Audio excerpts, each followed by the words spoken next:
होगा, क्या हो रहा है, इन सब के बीच में सत्संग में मेरे साथ जम्वाल साहब हैं, आशीष कपूर हैं। अर्थ न्यूज़ की हमारी पूरी जो टीम है, हम आपस में डिस्कशंस करते हैं, लोगों को अवेयर करते हैं और एक रिस्पॉन्सिबल जर्नलिज़्म करने वाले हाउस के तौर पे हम लोग जाने जाते हैं। अर्थ न्यूज़ कैसा प्लेटफॉर्म जहाँ से टाइम टू टाइम वो चीज़ निकल के आती है जो चीज़ आगे चल के पब्लिक में अपनी जगह बनाती है कि यही स्ट्रेटजी जो थी ये देश और समाज के लिए पॉजिटिव थी। और उसका बेस होता है एनालिसिस, उसका बेस होता है ट्रुथ और उसका बेस होता है seeing beyond what is scene. तो बात करते हैं आज इंडिया पाकिस्तान की जो स्ट्रेटजी में इंडिया ने रीसेट किया है अपनी स्ट्रेटजी को, और पाकिस्तान की प्रॉक्सी वार के बारे में। मैं बड़ा छोटा था राजा भैया, तो जम्मू कश्मीर के रेडियो पे ना प्रॉक्सी वार को लेके बातें होती थी, तब उस वर्ड को बोला जाता था प्रोपेगेंडा। तो पाकिस्तान रेडियो के चैनल्स के थ्रू भी भारत में प्रोपेगेंडा चलाते थे, और ये प्रोपेगेंडा जो था ना उसका जवाब जम्मू कश्मीर के रेडियो के कुछ एंकर्स देते थे। उनमें मेरे पापा के बड़े मित्र थे महमूद जी, अब उनकी शायद उनका डेथ हो गया है, ईश्वर उनको स्वर्ग में जगह दे। तो उन बातों में सुनते सुनते मेरी उम्र बचपन मेरा बीता है, और वो कहते थे जी पाकिस्तान से राजा भाई उनको धमकियाँ आती थी कि आप जिस तरीके से पाकिस्तान का मजाक उड़ाते हैं, पाकिस्तान के बारे में बात करते हैं, तो हम आपको नुकसान देंगे। तो वो कहते थे मुझे नहीं परवाह, मैं एक सच्चा इंसान हूँ और मैं लिखूँगा, मेरे को कोई रोक नहीं सकता लिखने से। उनके पंजाबी प्रोग्राम चलते थे, बड़े बड़े सुने जाते थे, जम्मू कश्मीर के अलावा पाकिस्तान में भी सुने जाते थे। और अक्सर उन्होंने एक मजाकिया करैक्टर बनाया होता था, पाकिस्तान का एक थानेदार, उसका मजाक लेते थे कि किस किस्म की गवर्नमेंट है पाकिस्तान में, कितनी करप्शन है पाकिस्तान में, कैसे वो जम्मू कश्मीर में डिस्टर्बेंस क्रिएट करते हैं। और वो बड़ा एक स्टायरिक उनका काम था, स्टायर करते थे वो। आपने भी सुना होगा बचपन में उनका प्रोग्राम दलीचे आता था उनका रेडियो कश्मीर में। तो प्रोपेगेंडा का जो इतिहास है वो बहुत पुराना है पाकिस्तान का। प्रॉक्सी वार तो पाकिस्तान ने बड़े साल पहले शुरू कर दी थी, लेकिन अनफॉर्चुनेट पार्ट था भारत की सरकार की तरफ से उसका जो जवाब दिया जाता था, उन जवाब देने वालों को बहुत ज़्यादा सेलिब्रेट नहीं किया जाता था, उनको बड़ा ओन नहीं किया जाता था। आज भी हम देख रहे हैं कि कुछ सिंपैथाइज़र हैं जो भारत में रह के भी भारत के इंटरेस्ट की बात नहीं करते हैं, लेकिन भारत की जो सरकार है उसकी जो स्ट्रेटजी में चेंज आया है, उस चेंज का असर ग्राउंड पे दिख रहा है। वो चेंज क्या है, आगे क्या होना चाहिए, कैसी चीज़ें जो हैं वो डेवलप करेंगी, उसके बारे में चर्चा करेंगे। वॉर कोई नहीं चाहता था, बट अगर वॉर ही आखिरी सोल्यूशन हो, फिर वो वॉर उसी तरह लड़ी जाएगी जिस तरीके से भारत का इतिहास युद्ध में जाना जाता है। दो ऐतिहासिक युद्ध हुए हैं भारत के सिविलाइजेशन में, वो है रामायण और वो है महाभारत। जो आगे के आप युद्ध देखते हैं जहाँ बोला जाता है मुग़लों के साथ हुए, ये छुटपुट हम इसको बोलेंगे ना, मॉडर्न वर्ल्ड की एक किस्म की उस टाइम के भारत की बात है जिसको बहुत नुकसान दे चुकी थी इन्वेडर्स की सेना और एक अंदर की पॉलिटिक्स, बड़ा कुछ। लेकिन जो भारत का इतिहास है जिसको हम बोलेंगे सिविलाइजेशन, जिसके बारे में पाकिस्तान के पास कहने को कुछ है ही नहीं, बोलने को कुछ है ही नहीं। जैसे आसिम मुनीर कह रहे थे कि पाकिस्तान के लोगों को पाकिस्तान का इतिहास बताना चाहिए। क्या इतिहास बताएंगे आप पाकिस्तान का, कि पाकिस्तान नाम का कोई मुल्क था ही नहीं दुनिया में। ये भी इतिहास बताएंगे आप बच्चों को कि 75 साल पहले तो वो वजूद में आया है, और फिर किन लोगों ने लाया है वो भी क्लियर नहीं, कि वो रीजन कहाँ से थे, किस सोचों पे आपने पाकिस्तान को बनाया, ये बताएंगे आप लोगों को। भारत का इतिहास है, और अगर आप भारत के इतिहास के साथ जस्टी खड़े रहते तो आपका भी इतिहास होता। तो मेरा ये आज का जो हमारा चर्चा होगी वो इसी पे होगी कि प्रॉक्सी वार ने किस तरीके से टेररिज्म का शक्ल ले ली, और एक प्रॉक्सी वॉर टेररिज्म के थ्रू भारत को किस तरीके से नुकसान दे रही थी, कभी खालिस्तान के रूप में, कभी टेररिज्म इन कश्मीर के रूप में, और किस तरीके से भारत की स्ट्रेटजी में चेंज आया। आज सुबह हमारे बड़े प्रिय नेता हैं जम्मू कश्मीर के फ़ारूक अब्दुल्ला साहब, उनका मैं सुन रहा था इंटरव्यू टीवी 18 को उन्होंने दिया, और सुनते सुनते मैंने एनालाइज़ किया कि एक्चुअल में राहुल्ला जो आज बात कर रहा है कि सारे कश्मीरियों को आपने क्यों इल्ज़ाम दिया, उसका जवाब भी दूंगा इसी टेलीकास्ट में। डॉक्टर फ़ारूक अब्दुल्ला साहब मैडम महबूबा मुफ्ती आज फरूखुद्दौला साहब कह रहे थे कि हम किसी टेररिस्ट के घर जाके उसको सपोर्ट नहीं किए हैं, ना ही हमने किसी टेररिस्ट के साथ सिंपैथी दिखाई है। लेकिन उन्होंने खुद कहा कि महबूबा मुफ्ती मैम जो है वो शायद जाते भी हैं और शायद उनको उन्होंने एक पीस पॉलिसी के थ्रू देखने की कोशिश भी की। मैं इन सब के ऊपर चर्चा कर रहा था कि फ्रॉम वो जो मैंने रेफरेंस किया प्रॉक्सी वॉर, प्रोपेगेंडा वॉर से प्रेजेंट सोशल मीडिया के थ्रू हम भी पाकिस्तान के साथ, क्योंकि एक जैसे उसे मुनीर खान ने बोल दिया वो झूठ है। हम बचपन में यहाँ पे जम्मू कश्मीर में जिन लोगों को पुराना ब्लैक एंड टीवी याद होगा, हमारे भारत से निकला हुआ मुल्क है, उसके अंदर जब तक भारत की सभ्यता के चिन्ह हैं या थे तब तक तो वो पाकिस्तान के पास कल्चर भी था और सिविलाइजेशन भी थी। लेकिन जैसे जैसे पाकिस्तान एक कन्फ्यूज टेरिटरी बनते बनते बनते आसिम मुनीर जैसे लोगों से डोमिनेट हो गया, वो पाकिस्तान भारत को बिलोंग नहीं करता है। तो उस पाकिस्तान के साथ हिंदुस्तान में, भारत में रहने वाले किसी भी नागरिक को कोई सिंपैथी नहीं है, ना उसके सिंगर्स के साथ, ना उसके लोगों के साथ, क्योंकि उन्होंने अपने लिए एक ऐसे रूलर को चुना, ऐसी पॉलिटिक्स को चुना जो पॉलिटिक्स भारत को बिलोंग ही नहीं करती है, जहाँ से वो निकले हैं उसको बिलोंग ही नहीं करती है। ऐसा भी हो सकता था कि पाकिस्तान जो है वो भारत की सिविलाइजेशन के साथ आगे बढ़ता और एक इस्लाम को अपना, बेशक उन्होंने एक नेशनल रिलीजन मान के चलाया था, चलाते, लेकिन वो इस्लाम अगर भारत की सिविलाइजेशन के साथ जुड़ के आगे बढ़ता तो आज पाकिस्तान एक स्टेबल मुल्क होता। और हम ये कहते हैं हमारा जो नेबरर है वो एक सेंसिबल समझदार नेबरर है। लेकिन हुआ क्या, एग्रेशन प्रॉक्सी वैसी रही, लेकिन सिविलाइजेशन की जो रूट्स थी वो आहिस्ता आहिस्ता आहिस्ता आहिस्ता आहिस्ता करके डाइल्यूट कर दी। और उसका नतीजा आज पूरी भारत नहीं भुगत रहा है, पूरा देश, पूरा विश्व भुगत रहा है कि अमेरिका में हमला होता है तो जड़ें पाकिस्तान में हैं, अफ़गानिस्तान में परेशानी होती है जड़ें पाकिस्तान में हैं, अपने ही लोगों को मारा जाता है, अपने ही लोगों के साथ झगड़े करते हैं और एक ऐसा नैरेटिव चलाने की कोशिश करते हैं जो नैरेटिव पूरे विश्व को न्यूक्लियर वार के मुहाने पे खड़ा कर रहा है। तो जवाब देंगे कि कैसे भारत की स्ट्रैटेजी चेंज हुई, कैसे भारत अब अपनी स्ट्रैटेजी को रीसेट कर चुका है। और जो हमने आज अपना थंबनेल लगाया है, मैं चाहता हूँ कि जो भी लोग हमारे को सुनते हैं वो देखें। बड़ा कंट्रोवर्सी हुआ था जब ये इनागुरेशन हुआ था कि आपने शेरों की शक्लें बड़ी खूंखार बनाई हैं, यही स्ट्रैटेजी चेंज है और इसके बारे में डिस्कस करेंगे। आशीष, तुम थोड़ा सा अपना कमेंट अगर कुछ देना चाहो स्ट्रैटेजी चेंज के बारे में तो ज़रा बताओ। ये जो खूंखार शेर भारत ने बनाए हैं इसका क्या मीनिंग लेना चाहिए पाकिस्तान को? बिल्कुल, इसकी तो एक एग्जांपल आज ही की है, मैं बताना चाहूँगा। आज हमारे जो फॉरेन अफेयर मिनिस्टर हैं जयशंकर जी, आज एक मंच पे बैठे हुए वो यूरोप को आईना दिखा रहे थे। और ये आईना शायद जो पिछले हम देख रहे हैं, जब से मोदी सरकार आई है तब से ही दिखाना शुरू किया गया है वेस्ट कंट्रीज़ को भी। जो अगर उन्होंने सिंपल सी बात बोली, we need partners, we don't need preachers. और ख़ासकर वो प्रीचर्स जो अपने घर में कुछ और कहेंगे और बाहर दूसरों को कुछ और प्रीच करेंगे। यूरोप के लिए उन्होंने ये बात बोली कि यूरोप में कुछ ऐसी कंट्रीज़ आज भी एग्जिस्ट करती हैं जो हमें तो पाठ पढ़ाएंगी, लेकिन वो ये नहीं सोचेंगे कि अपने घर में उनके क्या चल रहा है, अपने घर में क्या फॉलो करते हैं। ये शायद से उन्होंने पहले भी एक बार जब रशियन गैस की बात चल रही थी, रशिया से हम फ्यूल क्यों ले रहे हैं, तब भी ये बात बोली थी कि पहले अपने घर में झांक के देखिए आप किस तरह से जो है, आप कितना ले रहे हैं, हम कितना ले रहे हैं वहाँ पे। आपने ठीक पॉइंट। तो ये जो एग्रेशन जो आपने बताया, ये वो एग्रेशन है। देखें, भारत में तो एग्रेशन बाय नेम ही है ना, क्योंकि भारत सिंबलाइज किया जाता है बब्बर शेर से और बब्बर शेर फूड चेन में सबसे ऊपर होता है।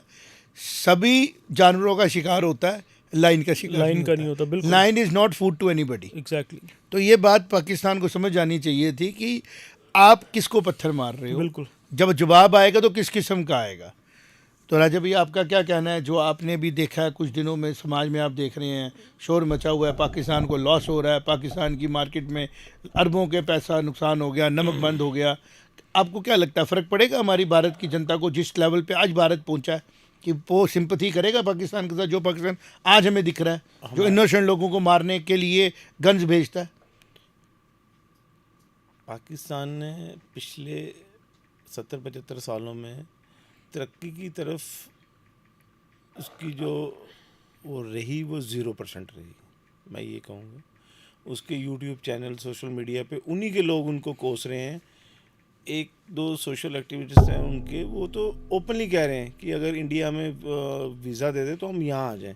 एक और वहाँ पे उनके वो हैं, तो वो कह रहे थे जी ये जो मुल्क है इसका काम है सिर्फ झगड़े पैदा करना और तरक्की में वो करना। कहते हिंदुस्तान कहाँ पहुँच गया और ये पाकिस्तान, दोनों बराबर बराबर आज़ाद हुए और इनकी हालत जो है वो आज आप देखें, सिर्फ इनमें नेगेटिविटी है। ये वो नेबर हैं कि खुद तो दुखी हैं और अपने दूसरे मुल्क की तरक्की देख के और ज़्यादा दुखी होते हैं, और ये हर संभव कोशिश करते हैं जिससे इनको इन हिंदुस्तान को प्रॉब्लम आए।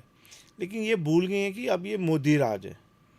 आज ही हम थोड़ी देर पहले इसमें सोशल मीडिया पे देख रहे थे कि नरेंद्र मोदी जी जो हमारे प्रधानमंत्री हैं, माननीय प्रधानमंत्री हैं, उनकी बॉडी लैंग्वेज और उनका तरीका काम करने का बड़ा अलग सा है, और पाकिस्तान को इसका बड़ा खमियाजा भुगतना पड़ेगा जो उसने गलतियां की हैं। मुझे ऐसा लग रहा है कि आप इन पॉइंट उधर ही कर रहे हैं जी, जहाँ पे हम लेके जा रहे थे कि एक वक्त था कि एक तरफ हमारे जवान सरहदों पे, बॉर्डर्स पे जान दे रहे थे और सुप्रीम सेक्रीफाइस कर रहे थे, शहादतें दे रहे थे, और सेंटर में बैठी हुई सरकारें वो डिप्लोमेसी पॉलिटिक्स कर रही थी, बिल्कुल, और वो नहीं देख पा रही थी कि वो किसके साथ डिप्लोमेसी कर रहे हैं। श्री राम जी ने रामायण में कहा है कि जो धूत होता है ना, मतलब बुरा इंसान होता है ना, जैसे केला काटने पे फल देता है, वैसे ही वो जो लोग बुरे होते हैं ना, उनको दंड से ही समझ में आता है। बिल्कुल। और ये हमारी सभ्यता थी। लेकिन जो लोग सरकारों में बैठे हुए थे ना, वो अपनी सभ्यता को जानते ही नहीं थे। वो सोच रहे थे कि ये बुरे लोग हैं, हम इनको अपीजमेंट करेंगे, इनको इंडस वाटर ट्रीटी में अपीज़ कर देंगे, इनको पैसा दे देंगे, इनकी गलतियों पे वो माफ़ी कर देंगे, इनको फेवरेट नेशन का भी खिताब कभी दे देंगे किसी समय पे जो इन्होंने दिया गया था कि हम सपोर्ट करते हैं अलग अलग फोरम्स पे। लेकिन पाकिस्तान जो ऐसा मुल्क बन चुका है, देखें पाकिस्तान के लोगों का इसमें कोई गलती नहीं है, वो भी आम लोग हैं, लेकिन जिन लोगों को वो चुन के लाते हैं, कभी हुआ नहीं ना पाकिस्तान में कि आर्मी के खिलाफ हिम्मत हुई बात करने की कि भाई क्यों, हम डेमोक्रेसी कंट्री थे, आप हमारे डेमोक्रेटिकली इलेक्टेड आदमी को गिरा कैसे देते हो। लेकिन एक क्यों बेनज़ीर भुट्टो ने ये कोशिश की थी आर्मी के खिलाफ जाने की, और सब जानते हैं उनके साथ इमरान क्या खान हुआ ने भी था। कोशिश की, अभी वो भी जेल में है। क्या हुआ तो उनके लेकिन साथ? लोग क्यों नहीं खड़े होते हैं? सवाल तो ये है, जो 25-30 करोड़ लोग अवाम है, पाकिस्तान के अवाम क्यों बोलूँ मैं, जो लोग हैं वो क्यों नहीं खड़े हो रहे हैं। हमारे भारत में हम देख रहे हैं कि लोग सड़कों पे आते हैं, देश के अपने प्राइम मिनिस्टर के खिलाफ बात करते हैं, अगर उनको नहीं अच्छा लगता है बात करते हैं, अरेस्ट थोड़ी हो जाती है। लेकिन ये अजीब सा सिचुएशन है कि आर्मी जो है, जिसका काम है देश को प्रोटेक्ट करना, वो आर्मी गवर्नेंस में आ जाती है, फिर एक्सपेरिमेंट करती है। फिर मैंने सुना जो हमारे पहले परवेज़ मुशर्रफ थे, वो 1.5 करोड़ रुपया लेते थे अपना भाषण देने का, कंट्रियों में जाके अलग अलग, ताकि हमें बताना है। तो एक और चीज़ मैंने नोट की, जो मीडिया का परसेप्शन था, भारत उसको भी अच्छी तरह हैंडल कर पा रहा है। अल जज़ीरा चैनल है या जो BBC है, जो इंटरनेशनल मीडिया है, वो इंडिया के उनकी पॉलिटिकल नॉलेज इतनी इनकरेक्ट है, वो अब भारत के बारे में बोलते हैं Indian administered Kashmir. Who are you to tell this language. मुझे लगता है अगर कोई केस किया जा सकता है किसी लेवल पे, जैसे हम कहते हैं ना आपने हमें अब्यूज़ किया है, तो उनको भी बड़ा स्ट्रिक्टली, मुझे यहाँ तो उनको बैन कर देना चाहिए। दे आर रॉन्ग, नहीं, नो, इंटरनेशनल मीडिया नहीं, वो हमारे से बिलोंग नहीं करती ना। जैसे अल जजीरा है, अगर वो हमें रिपोर्ट कर रहा है, हमारे बारे में रिपोर्ट कर रहा है, भारत के बारे में बात कर रहा है, तो जिस भी कंट्री से वो ऑपरेट होता है, जिसने भी उसको लाइसेंसेस दिए हैं, उनको किस तरीके से हम अंडर इंटरनेशनल लॉज बात कर सकते हैं। हाउ यू कैन से कि the Kashmir which is on this side which is properly given by its ruler through a instrument of accession to India is Indian administered Kashmir. It is a India, it is not isolated Kashmir. ये भारत का अभिन्न अंग भी नहीं बोलना मुझे चाहिए, भारत है, भारत है, ये बिल्कुल भारत। अभिन्न अंग बोलने की बात ही नहीं है। अब मुझे कोई बोलेगा ये मेरी उंगली है, ये मेरा हाथ है, नहीं, ये शिवांग सिद्धि गुप्ता है, उसमें अभिन्न अंग बोल के हम फिर भी स्कोप दे रहे हैं कि शायद ये अंग अलग है। तो हिमालय से लेके कन्याकुमारी तक हम भारतीय हैं और ये भारत है, और उनको ये बात करनी चाहिए कि भारत की एक यूटी में कोई अगर उनको रिपोर्ट करना है कि भारत की एक यूटी में, जब भारत उसको स्टेट बनाएगा, भारत की एक स्टेट में आप इंडियन एडमिनिस्ट्रेड कश्मीर बोल के किसको अपीज कर रहे हैं? आपके कौन पीर्स हैं? आप किससे काम कर रहे हैं? और जो आपकी कंट्रीज ने आपको लाइसेंस दिए हैं, मुझे पूरा विश्वास है भारत की सरकार, अब जो सरकार है ना, ये बब्बर शेर सिंबोलिज्म जो मैंने लगाया उसको देखना चाहिए कि लाइन हैज़ क्लियरली अंडरस्टूड कि आप लोग जो है ना, आप लोगों का पूरा प्रॉक्सी वार का जवाब प्रॉपर दिया जाएगा, क्योंकि प्रॉक्सीज का काम होता है प्रॉक्सीज करना। जैसे अटेंडेंस लगाते थे ना, बच्चा वहाँ से चला गया होता है स्कूल में, आदित्य यस सर, जवाब कौन दे रहा है? आदित्य का दोस्त रोहित, और जवाब रोहित की आदित्य के अंदर रोहित लगा रहा है। ये प्रॉक्सी है। हम तो जंग लड़ नहीं सकते, हम आपके साथ कॉम्पीट नहीं कर सकते, हम आपकी प्योर डेमोक्रेसी को सपोर्ट नहीं कर सकते, तो हम क्या करते हैं? प्रॉक्सी बातें करते हैं। और कुछ टट्टू हमारे जुड़ जाएंगे मीडिया वाले जो मजाक लेंगे। असली पाकिस्तान को समझना चाहिए था कि अगर मैंने अपनी सिविलाइजेशन रूट छोड़ दी जो भारतीय थी, लव कुश की जगह लाहौर है ना, मोहनजोदारो के पहाड़ आपको मिले, टेस्ला जहाँ से चाणक्य नीति निकली, तक्षशिला वो आपको मिली, वो आपको मिली। आप अपने रूट्स को रखते जैसे इंडोनेशिया ने रखा। उसने कहा था कि we are basically Bharat, though we practice Islam but we are Bharatiya. हम रामायण को अपनी, उन्होंने अपना पूरा रखा हुआ उसके अंदर जोड़ के, तो सिविलाइजेशन छोड़ने का कोई रीज़न नहीं था। अब उन्होंने सिविलाइजेशन भी छोड़ दी है और वो कन्फ्यूज आइडेंटिटी है। तो जब कोई कन्फ्यूज होता है ना, उसके साथ आप समझें कि उसको ज्ञान खत्म हो चुका है।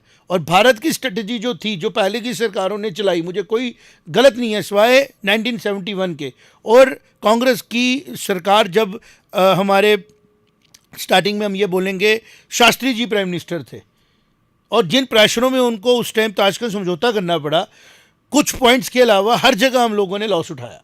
लेकिन जो प्रेजेंट सरकार है, डेफिनेटली उन पे प्रेशर्स आ रहे हैं, डेफिनेटली उन लोगों पे, लेकिन जो स्ट्रेटजी चेंज हुई है ना, वो बड़ी क्लियर है। सबसे पहले हम देखेंगे, जैसे सभी न्यूज़ चैनल चला रहे हैं कि लॉन्ग टर्म वीज़ा है, शॉर्ट टर्म वीज़ा, हम इसकी बात करते हैं।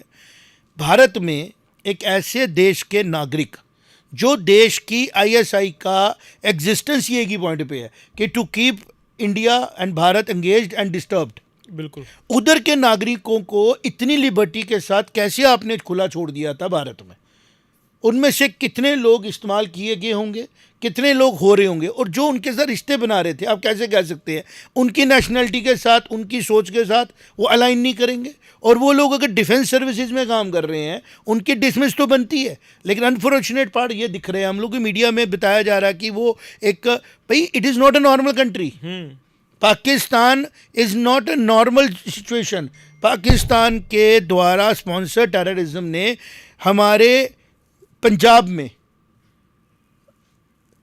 रखड़ी वाले दिन, रक्षाबंधन बोलो, डोरी में पंजाबी में रखड़ी बोलते हैं ना, रखड़ियाँ देख देख के गोलियां मारी हैं, रखड़ियाँ देख के। ये जो को पहली बार थोड़ी हो रहा है, बिल्कुल पूरे पंजाब को, जम्मू कश्मीर पूरे को पंजाब डिस्टर्ब को किया। चोक करके रख दिया था, और उसी पाकिस्तान ने कश्मीर को चोक करके रख दिया।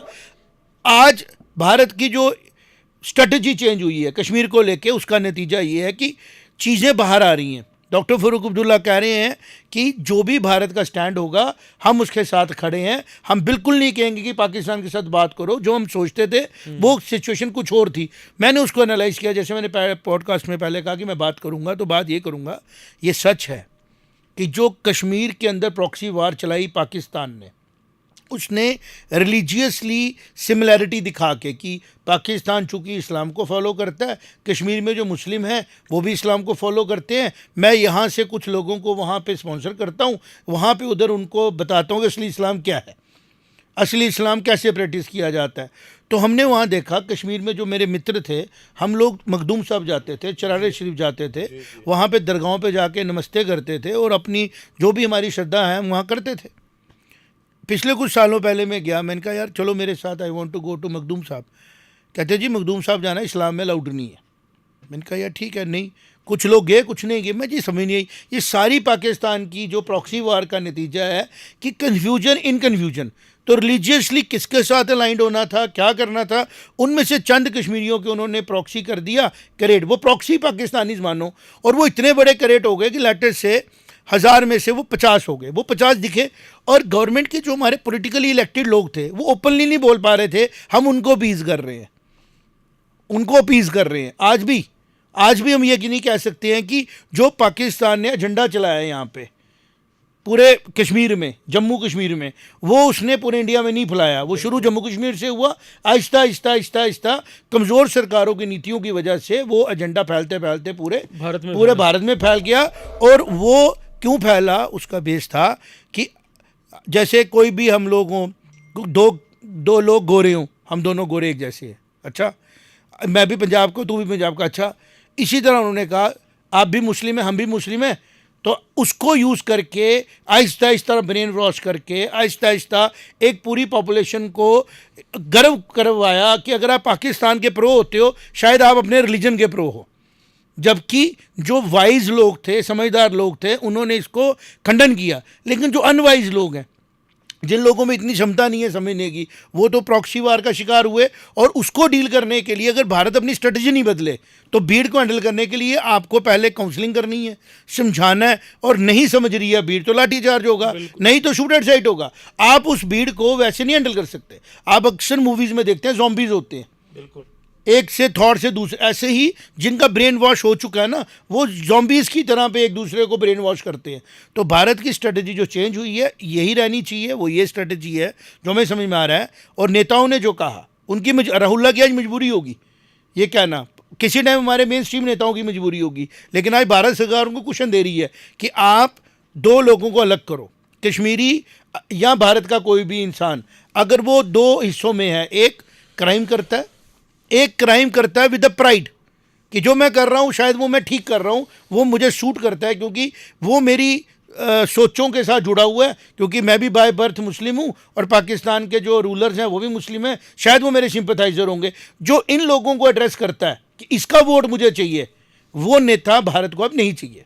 They should be expose and they should be brought. और ये बात क्लियरली भारत के नागरिक करते हैं और करेंगे, और ज़्यादा वोकली करेंगे, क्योंकि गवर्नमेंट इनका वोट, इनकी अप्रिसिएशन करना बंद कर चुकी है। जिस तरीके से ढूंढ ढूंढ के पाकिस्तान के जो वीज़ा लेके यहाँ पे लोग आए थे, वो वीज़ा लेके भी आए हुए लोगों की पॉपुलेशन में देख रहा हूँ लाखों में है, लाखों में है। ये पता ही नहीं था किसी को। आपको पता था कि जम्मू कश्मीर में इतने पाकिस्तान के लोग रह रहे हैं? नहीं वीज़ा जिनका एक्सपायर हो चुका है, लेकिन उन्होंने सिटीजनशिप अप्लाई नहीं की है। नहीं, इस चीज़ को हम सोच भी नहीं सकते थे कि एक बेल्ट फोर्सेस का आदमी, उसकी भी ऐसे लग रहा है को मूवी चल रही है जिसमें पता लगा कि वो लोग अप्लाइड थे, वो नहीं अप्लाइड थे, और इतनी सेंसिटिव पोजीशंस पे he was serving in Shiv Khori. और वो भी कैसे असर्टन कर सकता है कि जिससे मैंने शादी की है उसके क्रेडेंशियल जो हैं वो बिल्कुल क्लीन है? बिल्कुल, हाउ दे कैन असर्टन? और एक हिस्ट्री रही है पाकिस्तान में इस चीज़ की। अगर हमारी लीकेजेस स्पाइंग एजेंसीज में स्पाइंग कराई गई by the people those who are associated with various religious and social organisations. कुछ दिन पहले हमने देखा इसरो के कुछ लोगों को एज अ यूज़ किया गया फॉर स्पाइंग। बिल्कुल, तो हम ये कैसे कह सकते थे? तो भारत सरकार जो ये स्ट्रैटेजी मूव कर रही है इसको और सख्ती से करना चाहिए। और भारत की जो चुनी हुई सरकार इस टाइम बैठी है, जिसको हम बोलते हैं मोदी सरकार, या हम बोलते हैं अमित शाह की सरकार, या बीजेपी या कांग्रेस, हम नहीं मानते, लेकिन जो आइडियोलॉजी वो पकड़ी है ना, ये स्ट्रैटेजिक रीसेट है कि पाकिस्तान को समझना चाहिए कि भारत की सरकार भारत के लोगों को लेके, भारत के भविष्य को लेके बहुत सीरियस है। इसलिए एक तरफ इंफ्रास्ट्रक्चर डेवलप किया जा रहा है, अंदर से इकोनॉमिकल चेंजेस लाए जा रहे हैं, नोटबंदियाँ की जा रही हैं, एक तरफ से हम लोग, अभी आपने देखा जीएसटी लगाया जा रहा है, 370 तोड़ी जा रही है, मणिपुर में हैंडल किया जा रहा है, इधर से चीज़ें हैंडल की जा रही हैं, माओवाद को हैंडल किया जा रहा है, और सबको इकट्ठे लेके आगे चलने की कोशिश की जा रही है। और साथ ही साथ पाकिस्तान का स्पॉन्सर जो टेररिज्म है, अब उसको भी उसी तरीके से हैंडल किया जा रहा है to have a decisive action. वो डिसाइसिव एक्शन ये होगा, जो मुझे ऐसा लग रहा है कि भारत की सरकार जो है वो अपने लोगों को प्रोटेक्ट करने के लिए परमानेंट सोल्यूशन निकालने की तरफ आगे बढ़ रही है। और वो सोल्यूशन है, दोनों तरफ काम चल रहा है। पाकिस्तान के जितने सिंपथाइजर इधर बैठे हुए हैं वापस वो उसी लाइन में खड़े हैं जिस लाइन में पाकिस्तान खड़ा आज। कोई सिंपथी नहीं होगी। आपकी फैमिली है, आपकी फैमिली का ह्यूमैनिटेरियन ग्राउंड है, तो वो ह्यूमैनिटेरियन ग्राउंड पाकिस्तान को पता होना चाहिए था जब उस बुलेट में से गोली निकली और एक आदमी को कपड़े खोल के मारी गई। बता भाई, तू प्रूव कर, अगर गलती से कलमा पढ़ भी लिया तो प्रूव कर तू मुस्लिम है, तो हम छोड़ देंगे। अगर ये कोई मिसचीफ था, अगर कोई चाल थी, तो आज कश्मीरियों को समझना चाहिए कि जब हम पिछले 50 सालों से अपीज कर रहे थे पाकिस्तान सेंटीमेंट को, और दूसरी तरफ भारत की सरकार हमें करोड़ों रुपए की यहाँ से दे रही थी सपोर्ट, क्योंकि एक साइन कर चुका था भारत, महाराजा के साथ इंस्ट्रूमेंट ऑफ एक्सेशन साइन हो चुका था। और भारत एक बड़े भाई होने के नाते, सिविलाइजेशन के नाते, जैसे पीओजेके पे जब रुक गई जंग, करियप्पा ने बोला प्राइम मिनिस्टर साहब को, प्राइम मिनिस्टर के मन में था कि इन लोगों को उठा बैठा हूँ, कर लेता हूँ यूएन, लेट्स नॉट हैव वार, 1 महीना और वार चलेगी, काफ़ी पाकिस्तानी सिटीजन्स भी मरेंगे और काफ़ी सोल्जर्स भी मरेंगे। तो उन्होंने कहा मैं अवॉइड करता हूँ। जैसे भारत की सभ्यता है कि कृष्ण जी गए कौरवों के पास कि एक काम करो, नहीं देना हस्तिनापुर मत दो, 5 गाँव दे दो। मुझे लगता है वो 5 गाँव वाली जो स्ट्रेटेजी थी ना वो फेल हो गई। अब उनका दिमाग हो गया खराब, तो दूसरी तरफ उनको महाभारत देखना चाहिए था, फिर 5 गाँव नहीं लिए, फिर पूरा हस्तिनापुर आया और अखंड राज मिला, जिसको बोलते हैं ना वो जो हमारा अश्वमेघ यज्ञ होता है कि जहाँ तक वो हमारा घोड़ा जाएगा जगह हमारी है। और दूसरा मैं देख रहा था ईश्वर की कैसी लीला होती है, ISI का जो एम्बलम है इट इज़ अ मेल गोट, ठीक है ना, और वो शेर के सामने खड़ा है, खा जाएगा। मुझे समझ नहीं आ रही है कि स्ट्रेटजी को समझना चाहिए था, ईश्वर का इशारा क्या है। पाकिस्तान को नेचर की कॉल समझनी चाहिए थी कि हाउ यू विल से कि गोट विल किल दिस लाइन। मैं तो ये समझ रहा हूँ उन्होंने जब ये बनाया था लोगो तो क्या सोच समझ के बनाया था कि हमने मार खानी है, मार खानी एक टाइम आएगा। उसमें एक कहावत है कि बकरे की माँ कब तक खैर मनाएगी। मुझे वही बाप की बापे को सही कहा आपने, काश पहलगाम का हादसा नहीं हुआ होता। हम इन चर्चाओं को थोड़ा सा हंसी मजाक में भी लेते हैं, लेकिन उस हादसे ने आंखों में आंसू इतने भर दिए हैं, पता नहीं कितने साल वो आंसू हमारे सूखेंगे नहीं, और एक एक डेड बॉडी सपने में आ जाती है, वो दर्द। लेकिन अगर कोई बोलेगा ना कि अभी वॉर होगी तो बड़ी जानें जाएंगी, तो मैं उनको रिक्वेस्ट करूंगा कि थैंक्स टू BR चोपड़ा जिन्होंने गीता एक एपिसोड 73, 74, 75 है उसको जाके देखे, जब सनातन के सुपर हीरो भगवान कृष्ण अर्जुन को बोलते हैं, अर्जुन युद्ध में अगर भीष्म पितामह की जान जाती भी है ना तो भी उसको कल्याण होगा, और अगर तू हार भी जाता तभी तेरा कल्याण होगा, क्योंकि युद्ध करना तेरा कर्म है। तो आज की मुहाने पे जहाँ हम खड़े हैं स्ट्रेटजी में, वहाँ वॉर भी एक ऑप्शन है। डिप्लोमेटिकली तो हमने बहुत ज़्यादा पाकिस्तान को सुधार दिया है, अभी वो और भी सुधरेगा, लेकिन ये जो प्रोसेस ऑफ जिसको बोलते हैं ना securing and saving the country and it's citizens should not stop under any pressure. और हम जैसे जो ओपिनियन मेकर्स हैं हमें अनबाइस्ड होकर बात करनी चाहिए।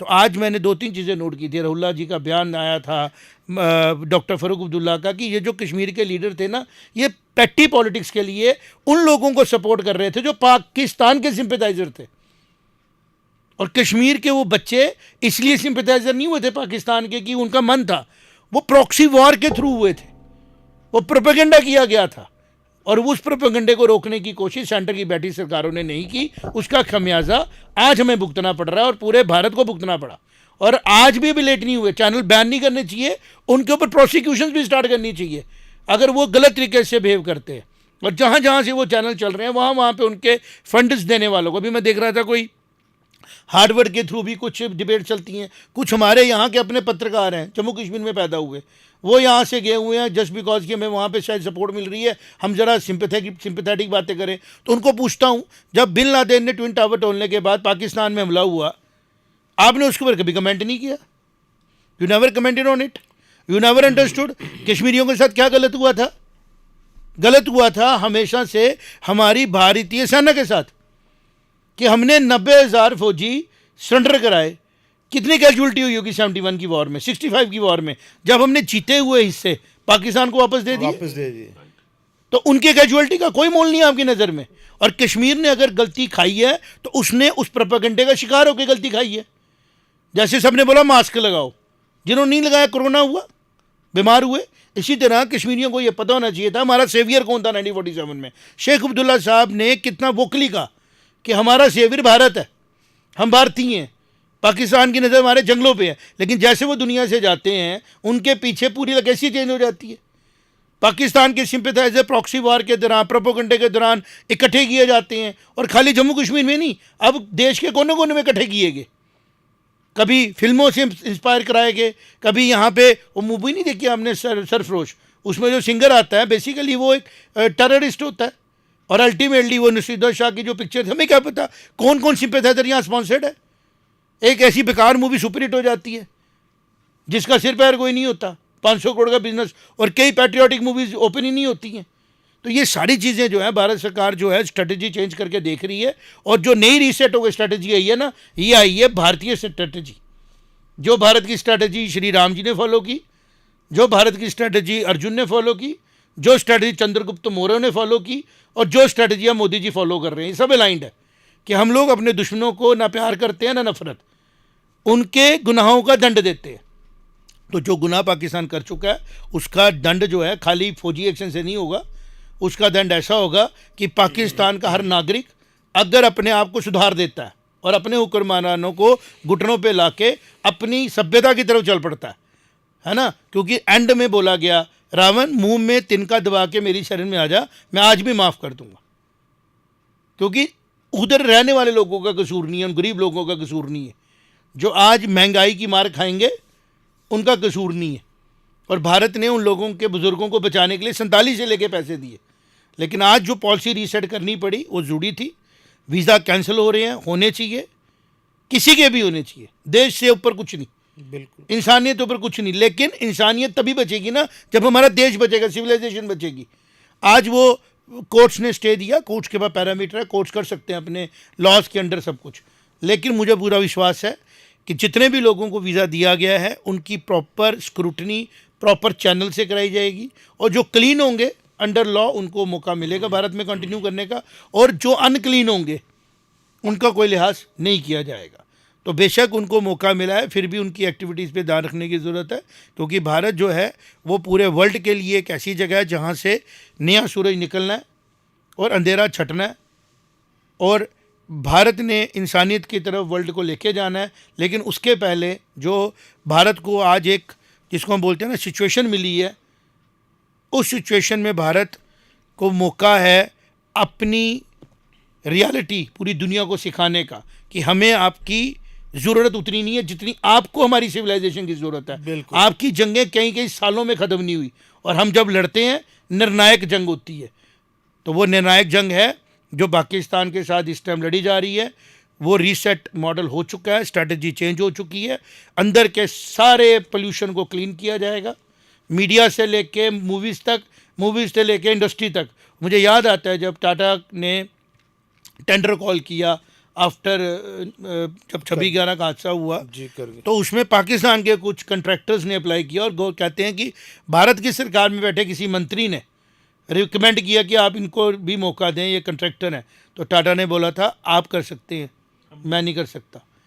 ये स्ट्रैटेजी जो थी रतन टाटा जी की बड़ी बोली जाती है, वही स्ट्रैटेजी है भारत सरकार को समझ में आ चुकी है, और मुझे नहीं लगता है कि भारत सरकार में बैठा हुआ कोई भी आदमी जो है अब ऐसी कोई गलती करेगा जिसको हिस्ट्री में काले अक्षरों से लिखा जाएगा। भारत किसी लेवल पे भी जम्मू कश्मीर को या जम्मू कश्मीर के नागरिकों को या भारत में बैठे किसी भी नागरिक को अनसिक्योर इनसिक्योर फील करने देगा, और भारत को अनसिक्योर छोड़ेगा।